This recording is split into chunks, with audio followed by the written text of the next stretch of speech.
এমন এক স্বচ্ছ, তরল, রংবিহীন, গন্ধহীন, স্বাদবিহীন পদার্থ হলো জল। আমাদের জীবনে জলের প্রয়োজনীয়তাই বলে দেয় জলের অপর নাম জীবন। কিন্তু জলের স্মৃতি আছে, ওয়াটার হ্যাজ মেমোরি। এই বিষয়টা যখন আমি শুনি তখন গুগল সার্চ করে এবং ইউটিউব দেখে কিছু তথ্য পাই। তারপর বেশ কয়েকটা বছর কিছু অভিজ্ঞতা করেছি, সেগুলো তোমাদের সাথে শেয়ার করছি। ভিডিওটা পুরোটা দেখো এবং সঙ্গে থাকো। নমস্কার, আমি শ্রুতি। সকল উন্নতিশীল এবং সচেতন মানুষকে রেডি ফর স্টাডি চ্যানেলে স্বাগত। রেডি ফর স্টাডি চ্যানেলের সাথে যুক্ত থাকতে চ্যানেলকে সাবস্ক্রাইব করো এবং ভিডিওটা কেমন লাগলো কমেন্ট করে জানাও। ওয়াটার মেমোরি আসলে কি? ধারণা করা হয় জলের একটা ক্ষমতা আছে পদার্থের স্মৃতি ধরে রাখার। সেই পদার্থটি জলে দ্রবীভূত হয়ে গেলেও তার কিছুটা মেমোরি বা শর্ট অফ ইমপ্রিন্ট থেকে যায়। কিছু রিসার্চার বিশ্বাস করেন হায়ার ডাইলিউশনে অর্থাৎ উচ্চ তরলীকরণ করার পর জলের দ্রবণে কোনো অণুর উপস্থিতি না থাকলেও মেমোরিটা থাকছে।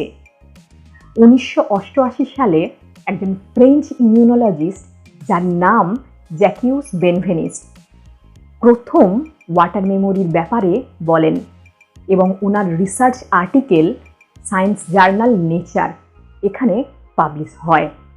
ওনার রিসার্চ থেকে জানা যায় ওয়াটার হ্যাজ মেমোরি, জলের স্মৃতি আছে। কোনো পদার্থের স্মৃতিকে বহন করতে পারে জল। জলের রাসায়নিক গঠনের পরিবর্তন ঘটে না, কিন্তু পরিবর্তন ঘটে আণবিক পুনর্বিন্যাসের। ওয়াটার মেমোরি থিওরিকে সায়েন্টিফিক কমিউনিটি মানতে পারেনি, বিষয়টি সমালোচিত হয়। ফলে একটা কন্ট্রোভার্সি থেকেই যায় বিষয়টি নিয়ে। কিন্তু পরবর্তীকালে আরও সায়েন্টিস্ট এসেছিলেন যারা এই বিষয়টি নিয়ে কথা বলেছিলেন। তাদের মধ্যে একজন হলেন লুইস মন্টেনার। উনি জলের মধ্যে ডিএনএ নিয়ে হায়ার ডাইলিউশন করে দেখেন জলের দ্রবণে ডিএনএ উপস্থিত ছিল না, কিন্তু তারপরও ইলেকট্রোম্যাগনেটিক ওয়েভ রেডিয়েট করছিল জলের দ্রবণটিতে, ডিএনএ উপস্থিত জলীয় দ্রবণের মতো। অর্থাৎ ডিএনএ এবং অন্যান্য মলিকিউল থেকে ইলেকট্রোম্যাগনেটিক ওয়েভের মাধ্যমে জল ইনফরমেশন ক্যারি করে।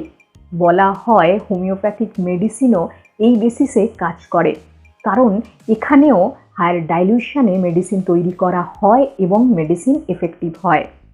একজন সিউডো সায়েন্টিস্ট এবং জাপানিজ অথর ম্যাসারু ইমোটো, উনি ওয়াটার মেমোরির ব্যাপারে ইন্টারেস্টিং কিছু কথা বলেছেন।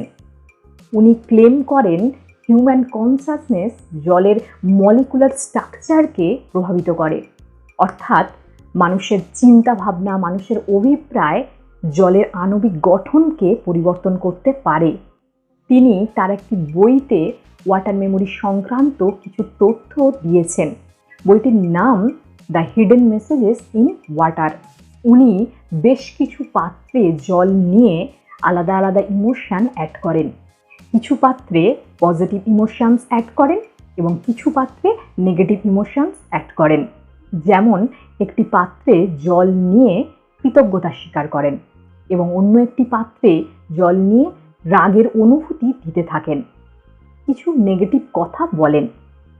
তারপর পাত্রগুলিকে ফ্রিজ করে দেন কিছুদিনের জন্য এবং দেখেন প্রত্যেকটি পাত্রে জলের উপর আলাদা আলাদা ক্রিস্টাল গঠিত হয়েছে। বিশেষ করে যে পাত্রে পজিটিভ থট অ্যাড করেছিলেন সেই পাত্রে সুন্দরভাবে ক্রিস্টাল গঠিত হয়েছে, কিন্তু যে পাত্রে নেগেটিভ থট অ্যাড করেছিলেন সেই পাত্রে ভালোভাবে ক্রিস্টাল গঠিত হয়নি।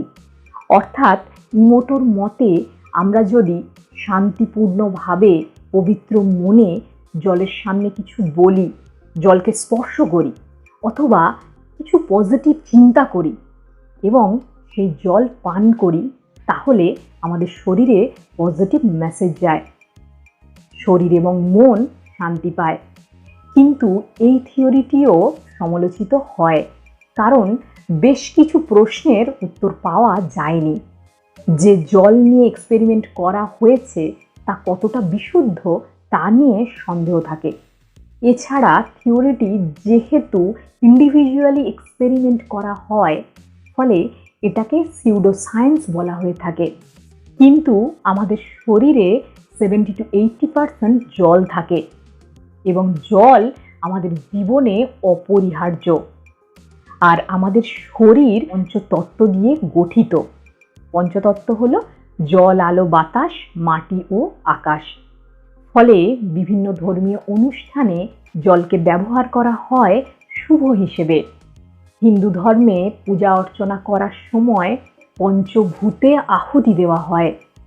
তখন জলে মন্ত্র উচ্চারণ করে সেই জল ঈশ্বরের আশীর্বাদ মনে করে গ্রহণ করা হয়। এছাড়া আমরা প্রতিদিন স্নান করে ভূত শুদ্ধি করে থাকি, অর্থাৎ প্রতিদিন সকালে জলপান করার আগে কিছু পজিটিভ কথা বলে ওয়াটার ভাইব্রেট করলে একটা পরিবর্তন আসে জীবনে। সেটা কি পরিবর্তন আসে? আমার অভিজ্ঞতায় একটি পাত্রে জল নিয়ে শান্ত মনে, পবিত্র মনে প্রার্থনা করলে, কৃতজ্ঞতা স্বীকার করলে বা কিছু পজিটিভ কথা বললে মনটা ভালো হয়ে যায় এবং একটা ভালো অভ্যাস তৈরি হয়ে যায়, ভালো কিছু বলার, ভালো কিছু শোনার। আর যেহেতু তুমি ধীর স্থির হয়ে কিছু বলছো নিজেকে, ফলে মাইন্ড কনসাসনেস বাড়তে থাকে। এবার তুমি তাড়াহুড়ো করে অসচেতনভাবে একটা কাজ করলে আর শান্ত মনে সচেতনভাবে কাজ করলে কি হবে? অবশ্যই সচেতনভাবে কাজ করলে অনেক ভালোভাবে কাজটা করা যায়। তুমি একটা পাত্রে জল নিয়ে যেমনভাবে বললাম ওইভাবেও করতে পারো, অথবা চোখ বন্ধ করে প্রার্থনা করতে পারো, কৃতজ্ঞতা স্বীকার করতে পারো। তাহলেও দেখবে মনটা ভালো লাগবে। কোনো খাবার খাওয়ার সময় যদি স্থির স্থিরভাবে খাওয়া যায়, তাহলে আমাদের ইন্দ্রিয়গুলো আরও সক্রিয় হতে থাকবে, ফলে সচেতনতা বাড়বে। এবার তুমি কোনো পরীক্ষা দিতে যাওয়ার আগে এই টেকনিকটা অ্যাপ্লাই করতে পারো। 2-4টে পজিটিভ কথা, যেমন আমি আজ সবথেকে ভালো পরীক্ষাটা দিচ্ছি, আই ডু মাই বেস্ট, আমি খুব ভালো প্রস্তুত পরীক্ষাটির জন্য। এমন কিছু কথা বাংলা ইংলিশ মিশিয়ে বলতে পারো, কিন্তু সৎ মনোভাব নিয়ে কথাগুলো বলতে হবে।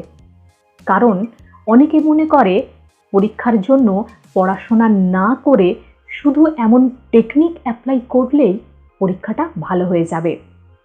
না, এমন হয় না। তোমাকে তোমার কাজ করতে হবে। শুধু সাইকোলজিক্যাল ফিয়ার কাটানোর জন্য তুমি কিছু পজিটিভ থট আনছো মনে, যাতে পরীক্ষা দিতে যাওয়ার আগে ভয়টা কেটে যায়। কোনো ইন্টারভিউ দিতে যাওয়ার আগে এমন টেকনিক অ্যাপ্লাই করতে পারো। বলতে পারো, আমি আত্মবিশ্বাসী, আমি সুস্থ, আমি প্রস্তুত এবং আমি সবথেকে ভালো ইন্টারভিউ দিতে চলেছি। আমি কয়েকটা উদাহরণ দিলাম, তুমি তোমার মতো করে তোমার ভাষাতে এমন কয়েকটা কথা বলো যা তোমার অন্তরকে ছুঁয়ে যায় এবং তোমাকে সুবিকশিত করে, যেন সংকুচিত মনে না হয়, নিজেকে সুবিকশিত মনে হয়। সকলে ভালো থেকো এবং তোমাদের অভিজ্ঞতা আমাকে জানিও। প্রণাম।